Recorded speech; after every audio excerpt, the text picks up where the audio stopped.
This episode of Phone Buff is brought to you by Gamefly. Go to gamefly.com/phonebuff to get a free 15-day trial when you sign up today. What's up guys, David here, and welcome back to another episode of Phone Buff Q&As, the show where I answer any of your questions related or unrelated to mobile technology every week. To get your questions answered in an upcoming video, be sure to follow us on Facebook and Twitter. I'll put the links you need down below, and just ask away. This week we'll be talking about the rumored HTC One Max, how I got started making videos on YouTube, the pros and cons of physical, capacitive, and on-screen buttons, and the name of the intro song you're about to hear. Let's go ahead and get started.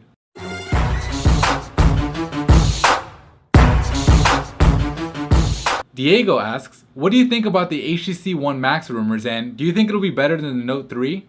The rumors so far about the HTC One Max, just like the rumors with the Note 3, are really exciting in terms of specs. Based off all the leaked images, documents, and teasers we've seen so far, the HTC One Max looks to be a supersized version of the HTC One with upgraded specs like a 5.9-inch Full HD display, a 2.3 GHz Snapdragon 800 processor, and of course a larger battery in the neighborhood of 3000 plus milliamps.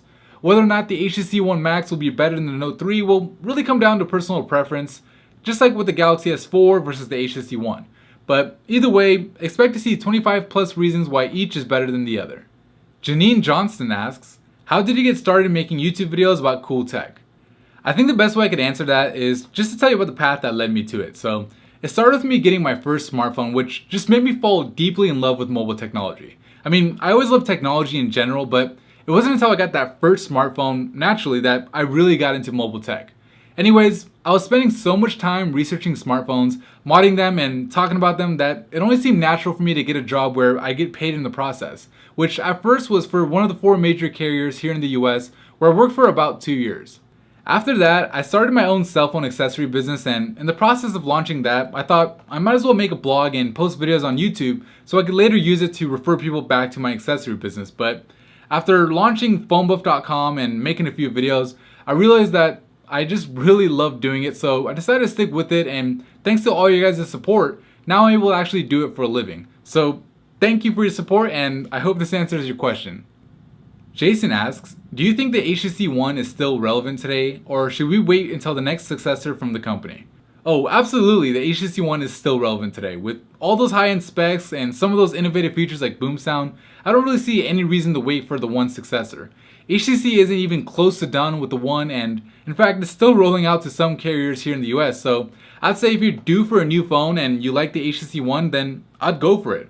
Otherwise, if HTC is the company that you really like and you want to be on the cutting edge and you don't mind having a really big phone, then you can wait and see what the One Max is all about. But don't get stuck into the trap of always waiting for a new phone, because as soon as one drops, there's always going to be another one that's rumored or announced next week or the next month. So my rule of thumb is only buy a phone if you're happy with exactly what that phone is the day you buy it, and you'd be happy with it for 1 or 2 years down the line. So that way when you get software updates, they're only kind of like icing on the cake and you're happy with it regardless. Hundreds upon hundreds of you have asked, what is your intro song? Out of any question I've been asked over the years, this is the one question that's been asked the most. So I'll answer it once and only once, right here and right now. You ready? The name of the song is 49 Cent Blaze. It's a royalty-free song licensed from Smart Sound. I hope you enjoy. I asked you via phonebuff.com's poll, do you prefer physical, capacitive, or on-screen buttons? And it seems like there's no clear favorite between you guys, with 31% of you preferring on-screen buttons like on Nexus devices, 25% of you saying you prefer capacitive buttons like on the Lumia 1020, 21% of you said you'd rather have physical buttons like on the iPhone, and finally 24% of you said you'd rather have some combination of the above. Obviously, based off the results, each button style has its advantages. On-screen buttons have the advantage of being able to change, whether that's disappearing completely or moving into landscape with you when you rotate your device, and they also allow for a larger screen to phone ratio with thinner bezels like on the Moto X and the G2.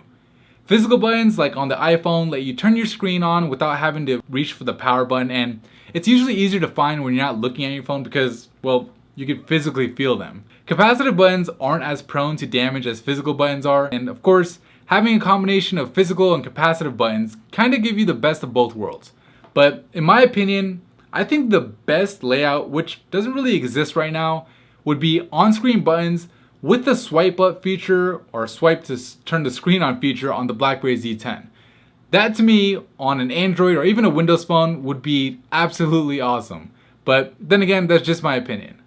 Alright guys, that's pretty much it for me in this episode of Phone Buff Q&As. Remember that this show runs off your questions and your votes, so be sure to follow us on Facebook and Twitter and get a chance to have your question featured in next week's episode. If you liked the video, please give it a thumbs up, it always helps out, and subscribe to the channel for more mobile technology videos just like this. Thank you for watching.